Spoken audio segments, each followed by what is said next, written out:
ఉన్నారు. చాలా సంతోషం. సువార్త సత్యం విన్నారు ఇప్పటిదాకా, ఇంకా సంతోషం. మరి కర్తవ్యం ఏంటి? ఒక పక్క దైవజనుల మీద ముద్రలేస్తున్నారు. రెండు రకాలుగా చంపటానికి మత ఉన్మాదం కుట్రలు మన్నుతుంది. శారీరకంగా చంపటానికి, క్యారెక్టర్ పరంగా కూడా చంపటానికి. ఈరోజు క్యారెక్టర్ మీద కూడా ముద్ర వేసి, ఏమండి చనిపోయిన దైవజనుడు ప్రవీణ్ పగడాల గారి గురించి ఎలాంటి ముద్ర వేశారంటే, హైదరాబాద్ నుంచి ఎక్కడ రాజమండ్రి సమీపం వచ్చేదాకా ఈ దారి పొడుగున మంచినీళ్ళు తాగాలన్న నెల ఓన్లీ మందే తాగుతున్నాడు. అది కూడా ఏందనుకున్నావు? రమ్ము, జిన్ను, ఏమండి బడ్వైజర్ బీరు, మళ్ళీ నీళ్ళు కూడా లేవు, వాటర్ బాటిల్ కూడా లేదు. డబ్బాలు కొనుక్కోవటం, దారి పొడుగున ప్రమాణాల తాగటం, రావటం. 3 సార్లు పడ్డాడు. 4గోసారి వచ్చి అక్కడ పడి బైక్ పైకి లేచి నీట్గా గురిగా ఎక్కడ బ్యాలెన్స్ మిస్ కాకుండా స్ట్రైట్గా వచ్చి ఆయన మీద ఒక దుప్పటి కప్పినట్టు కప్పేసుకుంది బైక్. పాయింట్ గాల సైలెన్సర్ వల్ల లోపల కాలు కాలింది. ఆశ్చర్యక్రియ. దైవజనుడు కదా అంతే. ఏమండి హెల్మెట్ గేమ్ గాల లోపల తల పగిలింది. దైవజనుడు కూడా అంతే అంతే. అర్థమైందా? బాడీలో ఎక్కడ దెబ్బ లేదు, ఓన్లీ పెదాలు మాత్రమే చీలాయి. దైవజనుడు కదా స్పెషల్గా దెబ్బలు అంతే, అట్లుంటాయి. మందు తాగడు, మంచినీళ్ళు తాగడు, అన్నం తినడు, బోరింగ్ మందు అవుతానే వస్తాడు. దైవజనుడు కదా నీళ్ళతో అవసరం లేదు. ఎంత కరడు కట్టినా త్రాగుబోతుగా చిత్రీకరించారంటే తల తల దేనికి వేసి కొట్టుకోవాలి అర్థం కావట్లా. అందులో ఆయన ఎందుకు వస్తున్నాడు? డేట్స్ ఇచ్చాడు, వాకింగ్ చెప్పడానికి వస్తున్నాడు. దారి పొడవునా తాగుతానే వస్తున్నాడు. ఫుల్గా మంది వేసుకొని బలిపీఠం మీద ప్రభునందు ప్రియులారా అంటాడు అనమాట. ఏమన్నా న్యాయం? యేసు ప్రభుకి ఎలాగ అన్యాయపు తీర్పు జరిగిందో ఈరోజు దైవ జనులకు కూడా అన్యాయపు తీర్పులే జరుగుతున్నాయి. క్రైస్తవులకు అన్యాయపు తీర్పే జరిగిస్తుంది ఈ సమాజం.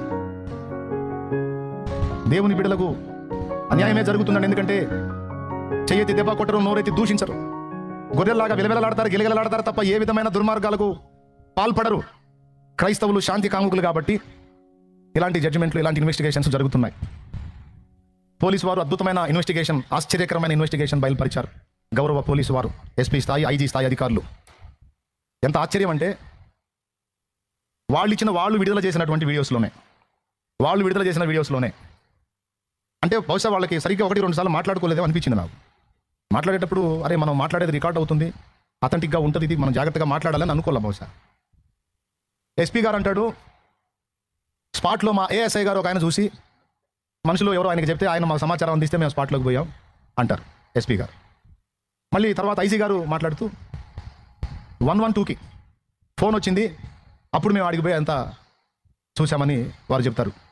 ఎస్పీ గారేమో ఏఎస్ఐ గారి ద్వారా మేము వెళ్ళామంటారు. ఐజీ గారేమో 112కి ఫోన్ వచ్చింది అందుకని వెళ్ళామంటారు. 8:30కి ఒకరు చెప్పారు, 8:45కి ఒకరు చెప్పారు. సరే వదిలేద్దాం.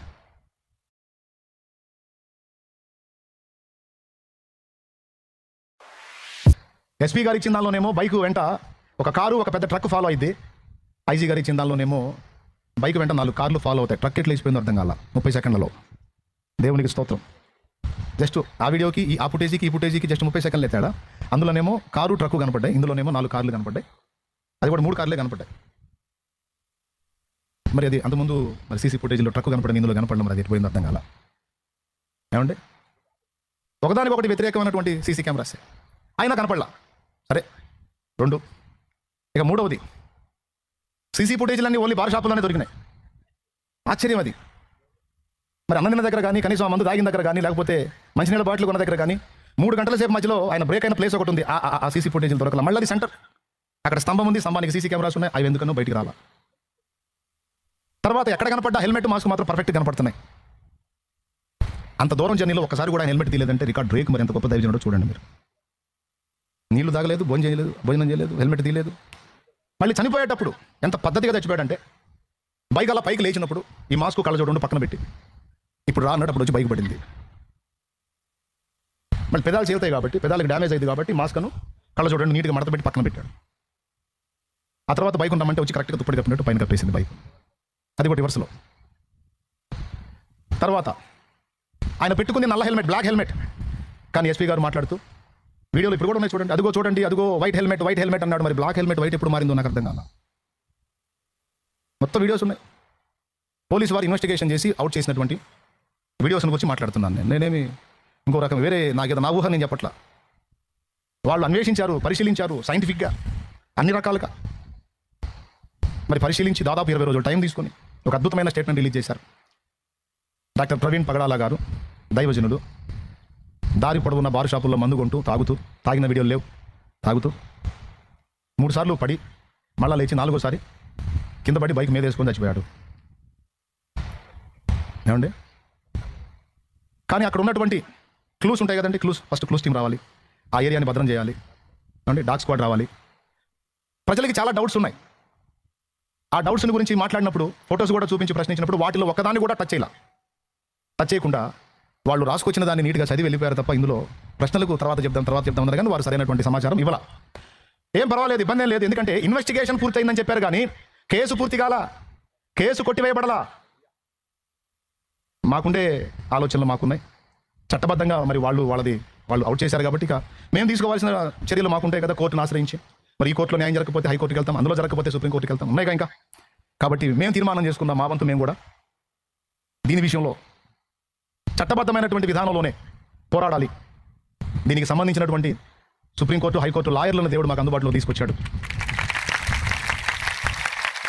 అలాగే IPS, IAS లాంటి వాళ్ళని కూడా దేవుడు అందుబాటులో తీసుకొచ్చాడు. చూద్దాం. ఇప్పుడు పోలీసు వాళ్ళని తప్పు పట్టాలని కాదు, బాధితులకు అన్యాయం జరగొద్దు. ఒకవేళ దుర్మార్గం చేసి దాన్ని ఇలాగున హత్యగా కాకుండా యాక్సిడెంట్గా చిత్రీకరించి, ఆయన ఒక తాగుబోతుగా చిత్రీకరించి అందరి నోళ్ళు మూయించాలి, మీ ఓడు చెడ్డోడు, మీ ఓడు తేడా, కాబట్టి నోరెత్తొద్దు, చూడండి కావాలంటే మీ ఓడు బతుకు చూడండి అని అలాగున క్యారెక్టర్ని బెండ్ చేసి, క్యారెక్టర్ని వంచి మన నోళ్ళు మూయించడానికి ఒక ప్రయత్నం లాగా ఇది కనబడుతుంది. ఇలాగ చేసి దీన్ని ముగిస్తే దుర్మార్గులు మరికొంతమంది ప్రాణాలు తీయడానికి వెనకాడరు. చంపుతారు, తాగుబోతాడు అంటారు, చంపుతారు, వ్యభిచారపోడు అంటారు, చంపుతారు, ధనాపేక్షుడు అంటారు, చంపుతారు, ఇంకొక మాట చెప్తారు. కాబట్టి ఈ దుర్మార్గం, ఈ అన్యాయం ఇంకొకరికి జరగకూడదు. అలాగనే కుటుంబాన్ని కూడా నోరు తెరవకుండా వాళ్ళకి ఇచ్చే బెదిరింపులు, ఏమండి, వాళ్ళకు కూడా ప్రాణహాని ఉంది, వాళ్ళు కూడా బిక్కుబిక్కుమంటా ఉన్నారు. ఇప్పుడు నేను ఎందుకు ఈ మ్యాటర్ చెప్తున్నానంటే నా హృదయం బాధపడుతుంది, నా గుండె గాయమైపోయింది. ర్యాలీ చేసి మొత్తుకుంటే ఆ రోజుకి అయిపోతుంది, టెంటేజ్ కూర్చుంటే న్యాయం ఎవరు చేయాలి? ఇన్వెస్టిగేషన్ చేసిన వాళ్ళు ఇలాంటి రిపోర్ట్ ఇచ్చినప్పుడు ఇంకా న్యాయం ఎలా జరిగింది? కాబట్టి నేనేం చెప్తున్నానంటే ఒక ర్యాలీతో ఒక వారం రోజులు టెంట్ వేసుకొని మొత్తుకుంటామో కాదు, చట్టబద్ధంగా మనం పోరాటానికి దారులు ఏమున్నాయో చూసుకొని దానోళ్ళు కలుసుకొని ఎవరైతే ఇంకా ఆసక్తి పరులు ఉన్నారో అందరూ కలిసి సంఘటితమై జరిగిన ఇన్వెస్టిగేషన్లో మాకు ఇదిగో ఇన్ని డౌట్స్ ఉన్నాయి, దయచేసి వాటిని మరి సుమోటోగా తీసుకొని జరిగిన ఈ ఇన్వెస్టిగేషన్లోనే పరస్పర వైరుధ్యమైన వ్యాఖ్యలు ఉన్నాయి కాబట్టి దయచేసి దీన్ని మీ దృష్టిలోకి తీసుకొని మీరు దయచేసి మాకు మళ్ళొకసారి రీఇన్వెస్టిగేషన్ చేసి మరి మా దైవజనుడికి న్యాయం చేయాలన్నట్టుగా మనం కోర్టును ఆశ్రయించవచ్చు. ఇప్పుడు ఆ సమాహమే జరుగుతుంది. నా తండ్రి చిత్తం అయితే అది త్వరలో నెరవేరుతుంది. దానికోసం ప్రార్థన చేయండి. వదిలిపెట్టే ప్రసక్తే లేదు. శ్రమలకి భయపడి, ప్రాణానికి భయపడి సేవకురాల సేవ అంటే చావనే తీర్మానంతోనే ముందుకొచ్చాం. మా కోసం చనిపోయాడు యేసయ్య. మాకు ఇచ్చిన పిలుపు కూడా అదే, నీ కోసం ప్రాణం పెట్టా, నువ్వు కూడా నా కోసం ప్రాణం పెట్టడానికి సిద్ధమా? సిద్ధం ప్రభు అయితే రా అని పిలిచాడు. అలా సిద్ధపడే దేవుని కిందకి వచ్చాం, దేవుని రెక్కల కిందకి వచ్చాం. బతుకుదామని కాదు, చచ్చిపోదామని వచ్చాం. ఎందుకంటే సచ్చినా తిరిగి బతికించే దమ్మున్నాడు మా దేవుడు, మేము సేవిస్తున్న దేవుడు. సచ్చినా తిరిగి బతికించగల సత్తా ఉన్నాడు. దేవునికి స్తోత్రం కలుగునుగా. నేను మచ్చుతున్నలాగా 4 చెప్పాను. ఇన్వెస్టిగేషన్ లోపాలు ఇంకా చాలా ఉన్నాయి. అవన్నీ మొత్తం ఒక 9 నుంచి 10 రకాలు వచ్చినాయి స్పష్టంగా విత్ ఎవిడెన్స్తో, వాళ్ళు ఇచ్చిన స్టేట్మెంట్స్లోనే. అవన్నీ కూడా కోర్టు ముందు ఉంచాలి, మళ్ళీ రీఇన్వెస్టిగేషన్ జరగాలి. దానికోసం ప్రేయర్ చేయండి, ఓకేనా? అసలైన మాట ఏమిటంటే విశ్వాసులు జీవితకాలం ఆర్డినరీ పర్సన్స్ లాగా ఉండొద్దు. అది మంచి అలవాటు కాదు. ఎంతకాలం అయ్యా జీవితాంతం కూడా నువ్వు ఆ విశ్వాసంలో విశ్వాసిగా ఆదివారం పూట చర్చికి వెళ్ళి ఏదో 2 రూపాయలు సందా వేసి అంతవరకు మమాని చేతులు దులిపేసుకునే ఒక ఆర్డినరీ పర్సన్ లాగా నువ్వు ఉండొద్దు. దేవుని శక్తిని లోకానికి చూపునట్లు నీ ఒక దేవుని పాత్రవు కావాలి, నీ ఒక దైవ జనుడవు కావాలి, నువ్వు ఒక దైవ జనురాలివి కావాలి. సంఘమా రోషం తెచ్చుకో. ఒక నోరు మూతపడితే ఆ స్థానే 1000 గొంతులు ఓపెన్ అవ్వాలి. 1000 గొంతులు రోజు ఏసే దేవుడు, ఏసే నిజరక్షకుడని ప్రకటించే సువార్త గొంతుక ముయ్యబడితే ఆ స్థానంలో 1000 గొంతులు లేచి ఏసే దేవుడిని నినదించాలి. ఇది మన కర్తవ్యం, ఇది మన బాధ్యత.